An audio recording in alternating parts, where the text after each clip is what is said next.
আপনার পীর সাহেব যে আল্লাহর ওলি, উনি ঠিক পেল কিভাবে, এটা আমাকে বলেন তো।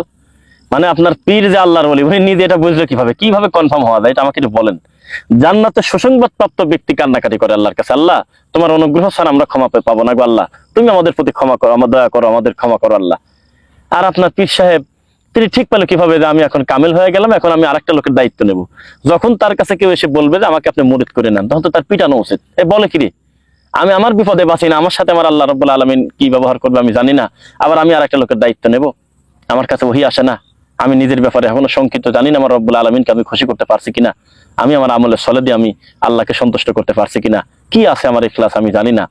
আর আপনার উনি দায়িত্ব নিচ্ছে আরেকজনের, আপনি বোঝেন না এই মাথায় একটু আছে কিছু? একটু তো চিন্তা হওয়া উচিত যে যেই লোকটা আপনার আরেকটা লোকের দায়িত্ব নিচ্ছে, ও তো নিজেই বিপদে থাকার কথা।